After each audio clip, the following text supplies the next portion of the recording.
비 오는 날이면 가리봉동에 가야 한다. 양귀자. 작가가 양귀자네. 이름이 귀자네, 귀자. 옛날에는 여성 이름에도 자자를 많이 붙였지? 자, 그러면 앞부분 줄거리 한번 내가 읽어볼게. 네. 제목을 보면 얘가 왜 비 오는 날에는 가리봉동을 가지?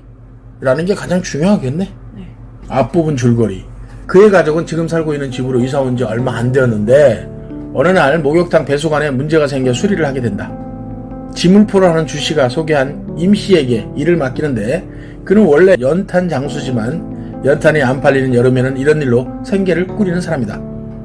이에 그의 아내는 임씨를 못 믿어하지만 공사를 맡긴다. 성실하지 못한 젊은이 한 명을 대동하여 공사를 하는 동안 부부는 그들에게 불신과 경멸의 시선을 보낸다. 그러나 예상과 달리 임씨는 간단하고도 깔끔하게 공사를 마치는데 그의 아내는 견적서의 계약대로 돈을 주기 아까운 생각에 옥상 수리를 부탁한다. 네. 작가에 대하여 양귀자. 1955년생이네. 그러면 지금 현재로는 한 67세 정도. 1978년 문학사상 신인상에 당선되면서 등단하였다. 인간에 대한 따뜻한 연민의 시선과 섬세한 묘사가 특징적이다. 대표 작품으로 나는 소망한다, 내게 금지된 것을 등이 있다. 연작 소설인 원미동 사람들 11편 중 하나이다. 원미동 사람들은 작가가 1982년에 부천 원미동으로 이사해서 겪은 일들에 대한 이야기로 작품의 화자나 주인공도 원미동 사람들의 모델로 하고 있다. 1982년 작품인데 연작 소설이라는 게 원미동 사람들하고 그 속에 11편이 있으면 11편의 주인공이 다 다른 거야. 그치? 네. 그래서 1편은 사부 임충에 대한 이야기, 2편은 제자 정민이에 대한 이야기. 네. 이렇게 해서 각각 다른 거야. 그걸 연작 소설이라 그래. 네. 그래서 원미동 사람들은 사실은 양귀자의 가장 대표작이야. 요거는 그 후에 TV 드라마로도 제작이 됐었어. 일일 드라마로도. 진짜요? 그만큼 유명한 작품이야. 부천 원미동인데 선생님도 처음에 강서 쪽에 고등학교에 교사로 가게 되거든. 네. 그때 부천에서 잠시 살았어. 그때 이 원미동은 선생님이 살던 거기서 조금 가까웠던 거로 기억돼. 네. 선생님이 살 때는 부천 원종동이었거든. 근데 그 옆에가 원미동이었어. 부천이 어떤 의미냐? 사실은 부천은 서울 주변부잖아. 네. 그러니까 지방에서 올라와서 서울은 집값도 비싸고 여러가지 비싸니까 정착을 하기 힘들 때 그 주변으로 간단 말이야. 그러니까 여기 나오는 원미동 사람들의 부천 사람들은 오랫동안 거기서 있었던 토착민들이 아니야. 그러니까 소설의 그 캐릭터들이 다양하고 성격들도 다른 그런 모습을 보이겠지. 네. 그런 작품이었다. 양귀자는 당연히 여리소설가야. 여리소설가 중에서 베스트 5 중에 속한다. 이렇게 볼 수도 있어. 굉장히 유명한 여리소설가다. 진짜요? 작품 개관을 한번 해볼게. 네.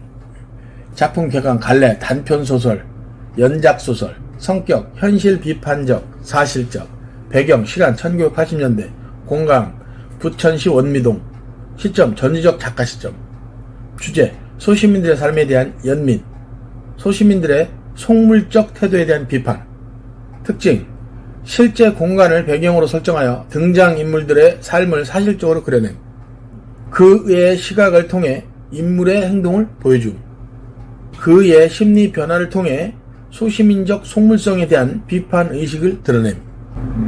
딱 안 들어오는 단어가 뭐 있어? 연민이란 뜻을 알겠는데 이걸 읽고 연민의 뜻을 잘 모르겠어. 이해가 잘 안 돼. 주제에서 소시민들의 삶에 대한 연민, 네. 소시민들의 속물적 태도에 대한 비판. 네. 한번 생각을 해보자. 소시민들이 왜 속물적 태도를 보일 수밖에 없을까? 삶이 너무 팍팍하고 힘드니까. 네. 오죽 그 삶이 팍팍하고 피폐했으면 이렇게 속물적인 근성을 보일까? 라는 연민이지. 연민이 불쌍함을 느끼는 거잖아. 네. 뭐 그가 가엾어 보이고. 만약에 소시민이라는 단어가 네. 뭐 돈도 많고 네. 잘 살고 부유하고 이러면 짜잘하게 보이는 속물적 태도가 없겠지. 얼마나 삶이 팍팍하고 힘들면 하는. 그러니까 두 개의 감정이 교차하는 거야. 그들의 속물성에 대해 비판하면서 한편으로는 어떻게 생각해? 나도 소시민일 수 있다. 라는 그 전체에 대한 연민이 들어온다. 이해했어요. 그 다음 또 비판적? 현실 비판적? 현실 비판적이라는 것은 부정적인 형태를, 즉 사회 부조리를 끌어내는 것, 이게 비판적이지. 그러니까 여기서는 속물성에 대한 비판의식, 소시민적 특성의 1번이 뭐야? 이기주의야. 속물이라는 게 결국 이기주의야. 만약에 소시민성이 극복될 때 나타나는 게 뭐야? 공동체를 위한 희생과 헌신이 있을 수 있다는 거지. 네. 쉽지 않잖아. 네. 그 다음에 단편소설의 반대쪽에는 장편소설이 있겠지. 네. 단편소설은 하나의 주제의 단일 인물의 단일 구성을 가져. 장편소설은 복합 인물의 복합 사건들이 있겠지. 그래서 복합 구성이 되는 거야. 여름엔 비도 잦은데 그러면 일을 못해서 어쩝니까? 비가 오면 비가 오는 대로 할 일이 있음지요. 흑손을 내두르는 그의 손놀림이 더 빨라졌다. 어느새 주위가 군청빛으로 어두워오고 있었다. 비가 오면 또 다른 벌이가 있어요? 비가 오는 날은 아침부터 가리봉동에 가야 합니다. 가리봉동에? 예, 사장님은 몰라도 됩니다. 암튼 비가 오면 난 가리봉동으로 갑니다. 임씨가 잠시 일손을 멈추고 알 수 없는 표정을 언뜻 지었다. 이렇게 힘든 일을 매일같이 계속한다면 비가 오는 날 하루쯤은 쉬어야 하는 게 아닌가? 라고 말해주려다 그의 입을 다물었다. 누군들 쉬고 싶지 않을 거냐는 하루의 두 끼를 라면으로 비를 치우는 식구들을 거느린 가장으로서 어찌 비오는 날이라 하여 아랫목에서 뒹굴기만 하겠느냐는 생각이 미쳤던 까닭이었다. 아직까지는 가리봉동에 가는 이유를 모르고 있는 거지. 네. 전지적 작가 시점에서 그지만 약간은 그의 입장에서 관찰적인 어떤 형태를 띠기도 하네. 네. 구성 자체는. 네. 그의 생각은 너무 지금 경제적으로 어렵기 때문에 비 오는 날은 또 다른 일을 하는구나 이렇게 생각하는 정도였네. 네. 간단하게 알겠던 옥상의 공사는 의외로 시간을 끌었다. 홈통으로 물이 잘 빠질 수 있도록 경사면을 맞춰 하는 것도 시간을 더디게 했고, 깨놓은 자리와 기왕의 자리의 이임수 사이로 물이 새지 않도록 면을 고르다 보니 조금씩 더 깨 부숴야 하는 추가 부담도 잇따랐다. 이미 밤은 시작된 것이나 든데없어 이웃집들의 창문에 하나둘 불이 밝혀졌다. 그런데도 임씨는 만족한다 싶을 때까지는 일손을 놓고 싶지 않은 모양이었다. 이리 재고 저리 재고, 그러고도 모자라 이왕 덮어놓은 곳을 한 번에 으깨어버리고 또 새로 흙손질을 거듭하곤 했다. 여기까지는 임씨의 매우 깔끔하고 성실하게 일하는 모습을 보여주네. 옆에서 보고 있자니 임씨는 도무지 시간 가는 줄을 모르는 사람 같았다. 임씨의 캐릭터, 성격을 보여주는 거지. 네. 그 다음에는 눈으로 한번 쭉 볼까? 15째 줄까지 눈으로 한번 쭉 보자.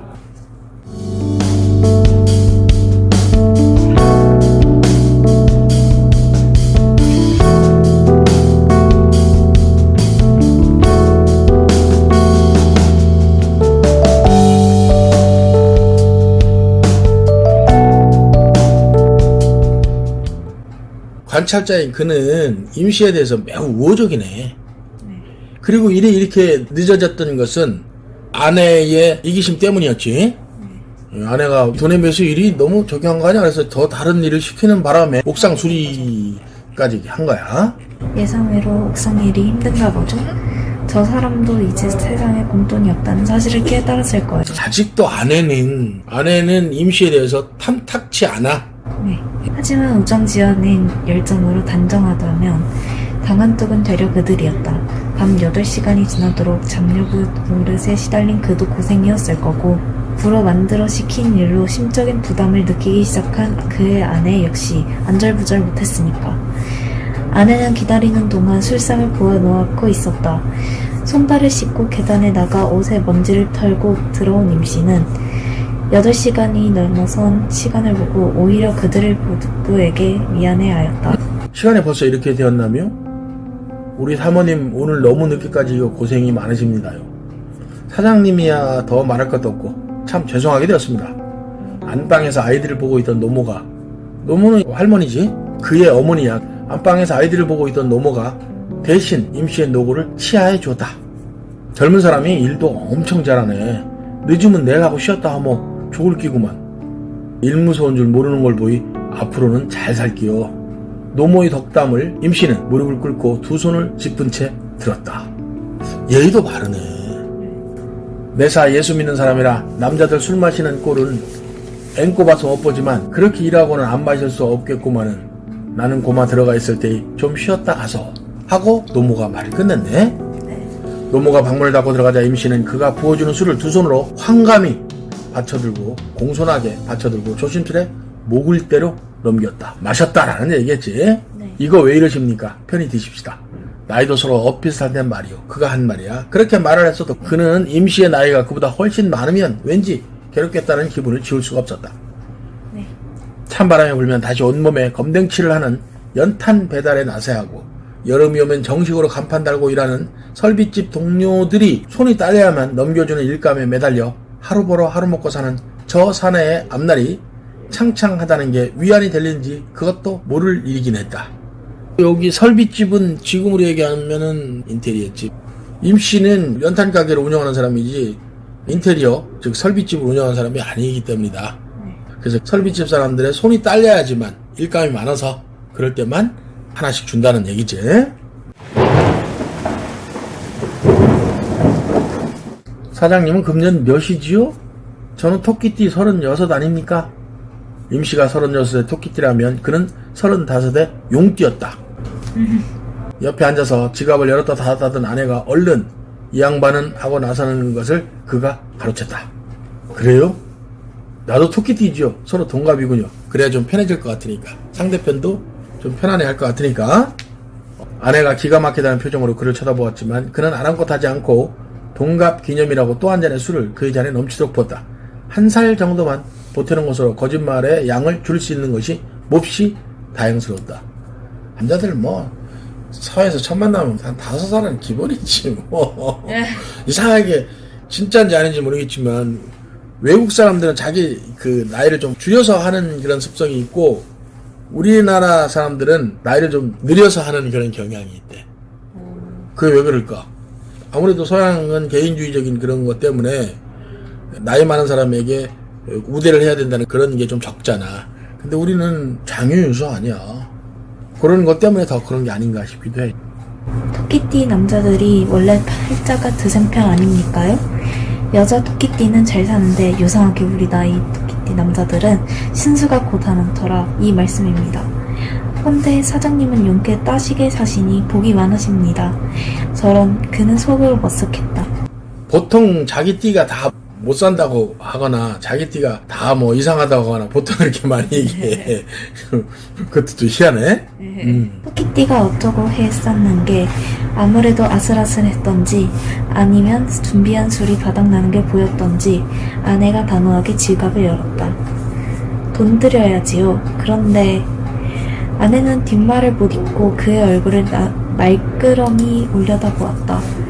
그는 술잔을 들어 올리며 짐짓 아내를 못 본 척했다. 역시 여자는 할 수 없어. 복상일까지 시켜놓고 돈을 더 내주기가 아깝다는 뜻이었다. 그는 아내가 제발 딴소리 없이 20만원에서 2만원이 모자라는 경적 금액을 다 내놓기를 대신 빌었다. 그때 임씨가 먼저 손을 휙휙 내젓고 나섰다. 사모님, 내 뽑아드린 견적서 좀 줘보세요. 돈이 좀 틀려질 겁니다. 아내가 손에 쥐고 있던 견적서를 내밀었다. 인쇄된 정식 견적 용지가 아닌 분홍 밑그림이 아른아른 내비치는 유치한 편지지를 사용한 그것을 임씨가 한참씩이나 들여다보았다. 그와 그의 아내는 임씨의 입에서 나올 말에 주목하여 잠깐 긴장하였다. 5째 줄까지는 눈으로 볼까? 네.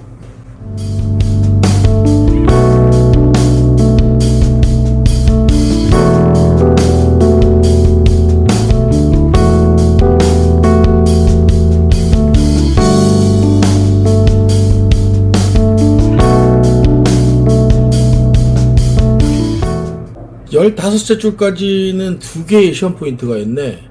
첫 번째는 5째 줄에 그는 빈 술병을 흔들어 겨우 반잔을 채우고는 서둘러 잔을 비웠다. 임씨의 머릿속에서 굴러다니고 있을 숫자들에 잔뜩 애를 태우고 있는 스스로가 정말이지 역겨웠다. 네. 그치, 아유 돈 많이 부르면 어떡하지 하는 그런 생각을 하는 자신이 못마땅했는데 밑에는 이것 빼고 저것 빼고 하는 거야. 그러니까 뭔가 단단히 잘못됐다는 기분, 이게 아닌데 하는 느낌이 어깨에 뻐근함과 함께 그를 짓누르고 있을 뿐이었다. 이건 뭐냐면 왜 이렇게 빼는 거야? 당신 일 많이 했잖아. 돈 제대로 받아야지. 이 생각을 또 하는 거야. 확연히 다른 두 개의 모순 생각들이네. 그래서 그렇게 해서 모두 7만 원이면 되겠습니다요. 처음에 18만 원 아니었나? 적어도 너무 적네. 17만 원도 아니고. 선언하듯 임씨가 분홍 편지지를 아내에게 내밀었다. 놀란 것은 그보다 아내 쪽이 더 심했다. 그녀는 분명 7만 원이라는 소리가 믿기지 않는 모양이었다. 7만 원이요?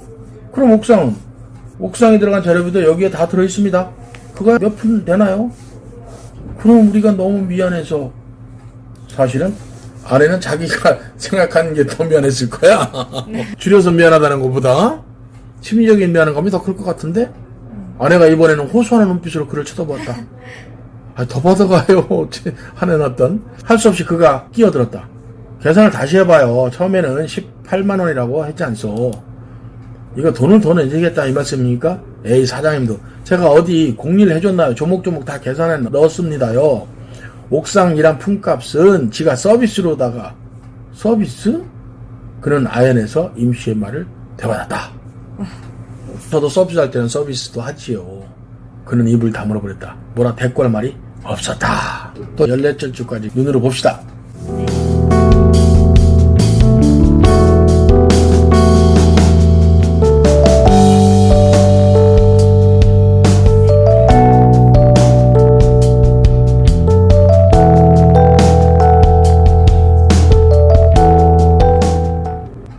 그는 착한 사람이네요.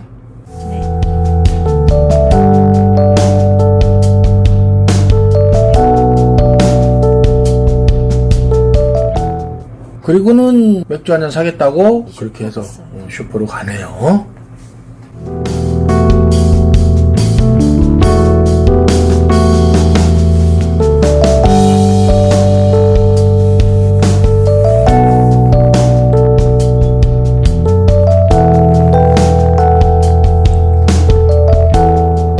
조수다 형씨 한잔 하십시다. 호칭의 변화에서 시험 포인트는 심리적 거리가 가까워졌다는 것. 그게 정답이겠지? 네. 그 다음. 그리고 그들 얘기들이 쭉 나오네요.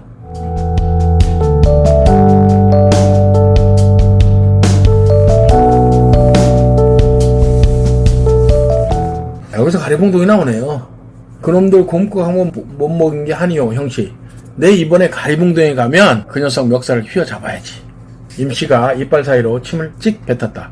뭐 맛있는 거나 되는 줄 알고 김반장의 발바리 새끼가 쪼로로 달려왔다. 발바리 새끼는 이제 강아지를 얘기하는 거야. 강아지가 쪼로로 뭔가 이렇게 팍 뱉어내니까 그 가게에 있던 강아지가 뭐 먹을 거 있나 하고 쪼로로 나오는 거야. 가리봉동에 가면 곰국이 나와요? 뭐 먹을 거나 있어요? 네. 라고 물어본 거야. 임씨가 따라주는 잔을 받으면서 그는 온몸을 휘감는 술기운에 문득 머리를 내둘렀다. 아까부터 비오는 날에는 가리봉동에 간다는 임씨의 말이 술기운과 더불어 떠올랐다. 네. 곰국만 나오나요? 뭐 큰 놈 자전거도 나오고 우리 농구선수 운동화도 나오지요. 마누라 빠마값도 쑥 빠집니다요. 자그마치 80만 원이요. 80만 원. 이렇게 얘기했네요. 세탁공장 하던 놈한테 1년 내 연탄을 내줬더니 이놈이 연탄값 떼어먹고 야반도주 했어요. 공장이 망했다고 엄살을 까길래 내 마음이들 좋았겠소. 근데 형씨, 그놈이 가리봉동에 가서 더 크게 공장을 차렸지 뭡니까? 우리네 노가다들 출신이 다양해서 그런 소식이 째꺼덕 들어오지 뭐. 그럼 받아야지. 안 받아야 하고 말고. 그는 딸꾹질을 시작했다. 임씨에게 술을 붓는 손도 정처 없이 흔들었다. 결말, 뒷부분 줄거리. 임씨는 연탄값을 받으면 도시의 삶을 청산하고 귀향할 뜻을 밝힌다. 그는 임씨를 의심하고 손해를 볼까봐 두려워했던 것을 부끄러워한다. 한눈에 보기. 그가 임씨를 대하는 태도의 변화 과정을 파악하고 두 사람의 성격을 정리해보자 해서 상황, 연탄 장수를 하다가 여름에만 막리를 한다고 말할 때, 젊은 인부와 함께 수리를 하러 와서 더디게 일할 때, 목욕탕 일을 마치고 옥상을 수리해 줄 때, 예정한 수리비보다 적게 받을 때, 술을 마시며 가리봉동에 가는 이유를 밝힐 때 그의 태도는 변화한다. 임씨의 성격과 그의 성격에 대한 문제가 분명히 나온다. 그 다음에 이 작품은 3인칭 시점이지만 그의 시존에 의존하여 서술되고 있다. 3인칭 시점이 두 가지야. 3인칭 관찰자 시점, 그 다음에 전지적 작가 시점.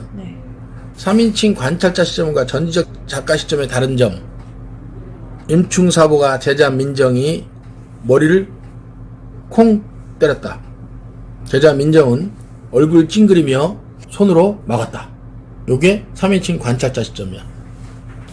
전지적 작가 시점. 사보 임충은 제자 민정을 때리며 민정이가 잘못을 뉘우치기를 바랐다. 제자 민정은 얼굴을 찡그리며 막으면서 우리 사부는 나를 너무 미워해 라고 생각했다. 3인칭 관찰자 시점은 인물들의 내면을 들여다본다, 못 들여본다? 못 들여다본다. 전지적 작가. 전지라는 단어를 잘 생각해야 돼. 전지라는 단어는 사실은 어디에만 쓰는 거야? 전지전능한 신. 네. 모든 걸 다 알 수 있는 게 신이야. 그래서 전지적 그러면 신적인 존재야. 그러니까 내면을 들여다보는 거지. 내면을 어떻게 들여다봐? 그래서 전지적 작가 시점. 작가가 마치 전지전능한 신이 된 것처럼 인물들의 내면을 들여다본다. 그런 뜻이야. 그게 전지적 작가 시점이야. 그래서 시점은 두 개밖에 없어. 1인칭과 3인칭밖에 없잖아. 네. 1인칭은 또 두 개로 나눠져. 1인칭 주인공 시점, 1인칭 관찰자 시점. 1인칭 주인공 시점은 사건의 주인공이 나야. 네. 1인칭 관찰자는 사건의 주인공이 내가 아니고 주인공을 관찰하는 거야. 네. 서술형은 당연히 내가 이렇게 출발한다. 나는 이렇게 된다. 3인칭 시점은 두 개로 나누는데 3인칭 관찰자 시점, 전지적 작가 시점이 있는데 둘 다 외부에 있기 때문에 주어가 나가 아니고 그는, 그녀는, 임충은, 민정이는 이렇게 된다. 그런데 3인칭 관찰자 시점은 내면을 들여다보지 못한다. 네. 전지적 작가 시점은 내면을 들여다본다. 네. 됐지? 그런데 이 작품은 3인칭 시점이지만 그의 시선에 의존하여 서술되고 있다. 이에 해당하는 부분을 찾아보고 이와 같은 서술 방식이 주제를 형상화하는데 어떤 효과가 있을지 파악해보자. 그의 시선에 의존하여 서술된 부분은 20쪽, 24행, 21쪽, 15행 간단하게 여겼던 뜻을 표현다. 이 작품은 3인칭 시점임에도 불구하고 중간중간에 그의 시선으로 서술하는 내적 초점화가 이루어지고 있다. 이와 같은 소설 방식으로 인해 독자는 그의 시각에 따라 소설 속 사건을 의식하고 다른 인물보다 그의 내면 심리와 그 변화에 공감하게 된다. 즉, 당시 그와 같이 서울에서 월급쟁이로 살아가는 사람이 임씨와 같은 가난한 노동자를 자신과는 계층이 다르다는 오만한 생각을 가지고 대하는 시각이 분명히 제시되는 것이다. 특이하게 이런 얘기를 해놨네. 다음은 비오는 날이면 가리봉동에 가야 한다를 쓴 작가의 말이다. 이를 참고하여 작품을 더욱 깊이 있게 이해해보자. 그래서 원미동의 원미라는 이름에 대해서 얘기를 쭉 했나 보네.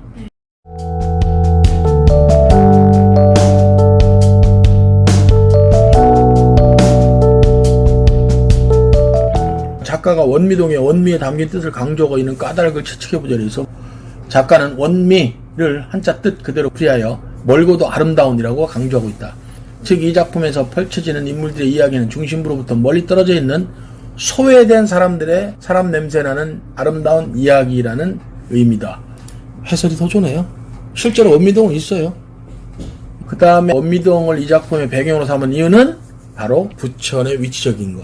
네. 선생님들에 따라서는 좀 더 심화된 문제를 내고 싶으면 주겠지?